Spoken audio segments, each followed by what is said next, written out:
Hi, we're deprescribing.org. Our research team makes evidence-based guidelines for deprescribing. Deprescribing is the planned and supervised process of stopping or reducing medications that may be causing harm or are no longer beneficial. For each guideline, we make a 2-page algorithm to support decision-making in clinical practice. Today, we're going to be talking about our Statin Deprescribing Guideline and algorithm. This video is meant to show healthcare providers how to use the Statin Deprescribing algorithm. This guideline and algorithm are meant to help make decisions about stopping statins in adults 65 years or older. The guideline applies to people that are taking a statin for primary or secondary prevention of a cardiovascular event and are not having any side effects. You might be wondering why we might consider stopping a statin in the first place. People often take statins for many years, both for primary and secondary prevention of cardiovascular disease, but we know that people change over time. In certain situations, we might consider discussing the option of stopping a statin. You can see situations where you might bring up stopping a statin on the front side of the algorithm. If you're concerned about statin side effects or wondering about starting a statin in an older adult, we encourage you to look at information provided by other cardiovascular guidelines. The backside of the algorithm provides some brief considerations. If you're wondering what we mean by frailty and why this matters, the backside of the algorithm gives a few tips to think about. Just because someone's living with frailty doesn't automatically mean a statin should be stopped, but it does highlight that it might be a good time to have a talk about whether a statin is still something the person wants to continue. If you feel a discussion with your patient is warranted, a major consideration for our algorithm is whether the person is at end of life.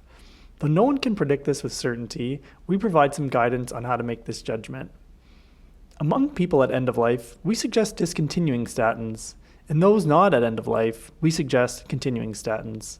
While these are our suggestions, in both situations, it's important to talk to patients and carers about their healthcare goals and treatment preferences. The right choice will be different for everyone. The algorithm focuses on making decisions for individual patients.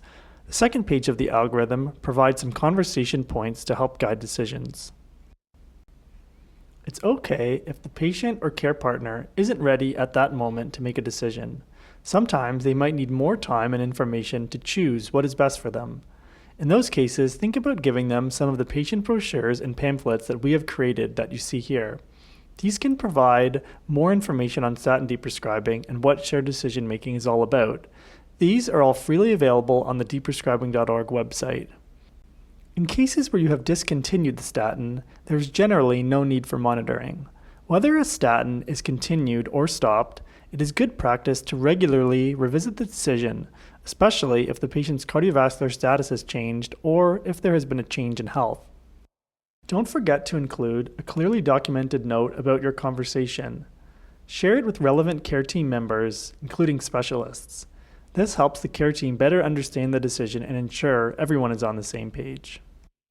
We hope you found this video helpful in understanding how to use the statin deprescribing algorithm to make decisions about when and how to stop statins.